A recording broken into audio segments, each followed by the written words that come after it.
Hello guys, welcome to the second edition of Your Driver Frank, and this is the episode where we talk about how to run your business or another business with Uber and how to maximize your income. Now, I'm just walking to the car here now, and here I am at the Tesla Supercharger. So I'm just walking to the car now so I can get to speak to you properly, because at the moment I'm in Heathrow and all the planes are going by and it's going to be a bit noisy. So, right guys, sorry, excuse me.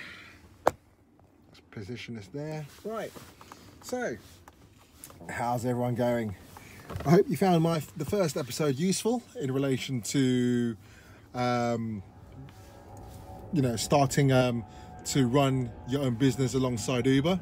And apologies for the background noise. I'm currently in the Heathrow Airport Supercharger, getting some extra juice to the car before heading out again.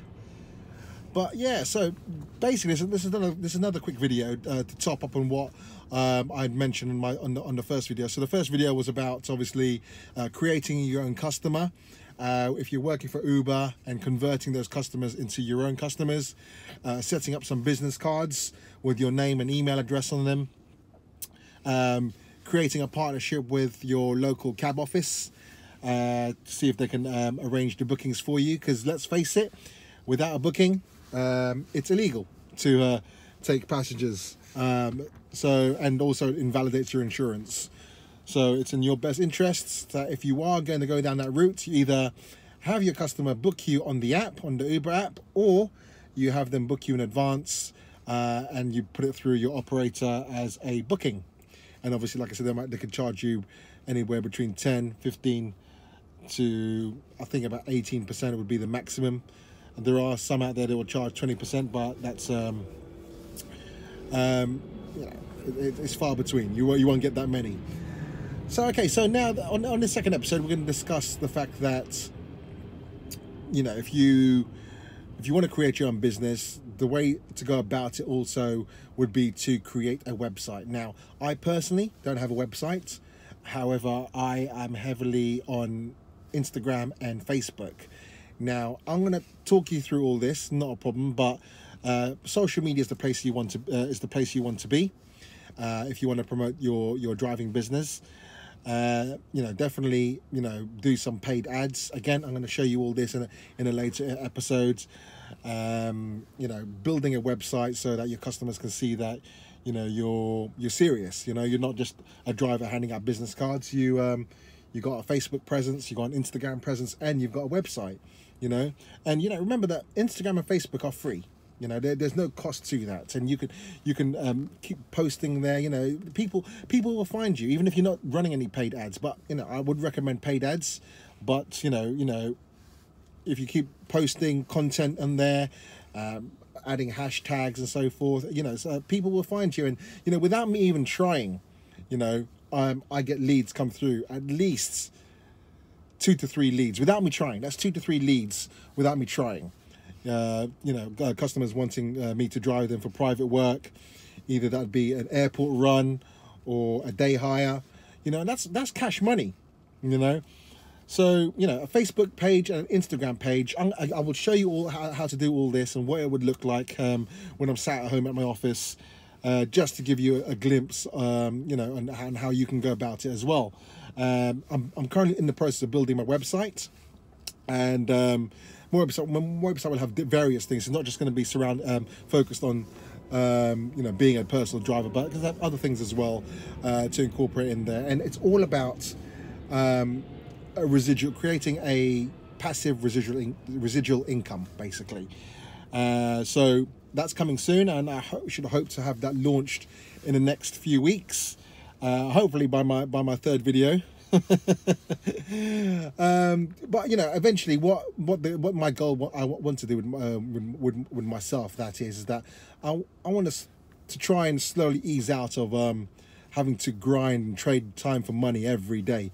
I want to be able to have a passive residual income, but obviously you can't just sit back and relax. You need to work hard on it first and then reap the rewards later. I'm not gonna preach to you like some guys, you know, on you'll see on your Facebook feed or on YouTube saying how I can make £1,000 in a day, or £1,000 in a month, or £500 in a day. I'm not gonna preach to you like that, because that's not real. And one thing that you guys would know about me is that I keep it as real as possible. You know, I mean, sometimes there might be some discrepancies in what I advise, but generally the discrepancies is only because, you know, I've given slightly wrong information, just, you know, technicalities, but nothing major that would disrupt you in any shape or form.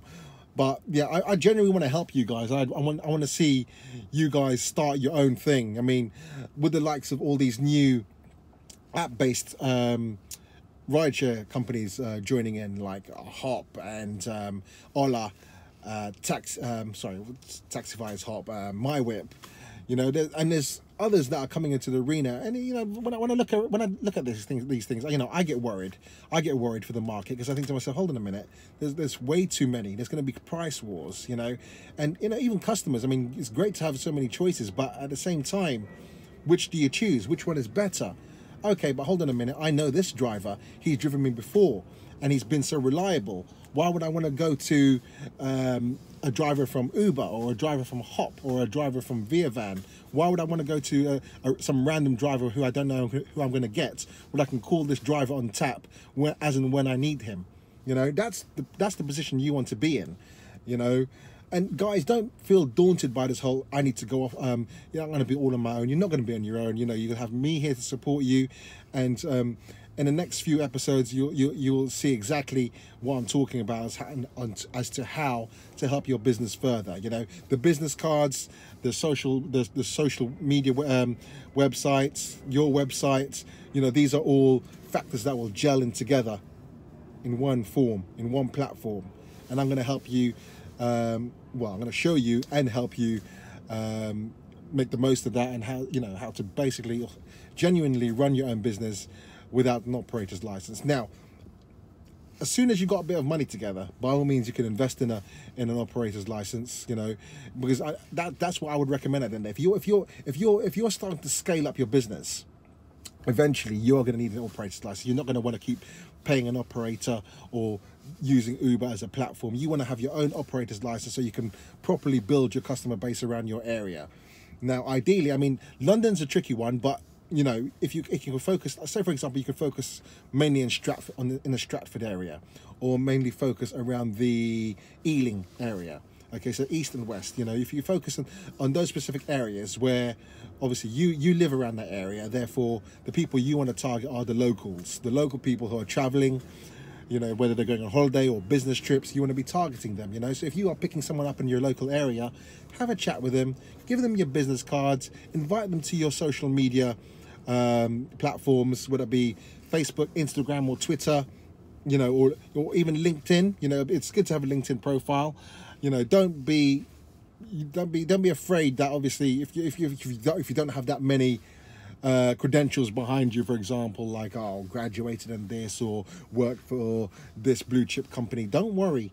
But LinkedIn is a business platform that holds no prejudice, because you know, you can connect with people, you know, from the CEO down to the person who's a janitor, for example. I'm not degrading that. I'm just saying that, you know, all levels of the company are on LinkedIn. So, you know, you want to get on there as well. You know, you can source some really good leads from LinkedIn just by, you know, homing in on your local area and finding out what businesses are around your area, and then you can invite them and send them messages and so forth. But again, like I said, I will go into more detail about that in a later episode. But merely this episode is about just creating a social media. You know, start working on a social media presence, like a Facebook business page. It's free. An Instagram business page, it's free. A Twitter page, it's free. You know, but just, you know, sign up with it. You know, play around. You know, if you're not familiar with the platforms, play around with it. I would recommend it. You know, it's very easy, but you know, you want to make sure you're an expert. By the time you hit the ground running, and you want to take this business off properly, you know, you will have your social media presence, your website, your business cards, You know, you'll have customers inundating you with requests. It's a fact. You know, if you work hard, if you grind in that 3 to 4 months of solid hard work in your spare time, when you're sitting around waiting for customers, you could be writing content on social media and blasting that out on a post, you know, and an advert on social media, and you'll get inquiries. And you know, it's down to you and how you convert those inquiries into solid jobs. You know, that one airport job or that one day hire, you know, could be what you'd earn in Uber in 14 hours of solid hard graft, when you could just do that on one day trip or one airport run, or one city to city run, if they want to go somewhere, like, for example, from London to Scotland perhaps, or from London to Wales. You know, that one trip, you know, could be your whole day's earnings on Uber, working that 13 or 14 hour trading time for money graft. But okay, anyway guys, I'm going to love you and leave you for now. Another plane's about to go by, so I'm not sure if you're going to hear me. So thank you for watching. Don't forget to give this channel a thumbs up, and also don't forget to subscribe. Yeah, and feel free to comment. If you've got any questions, do give me a shout. This is your driver Frank, signing out. Peace.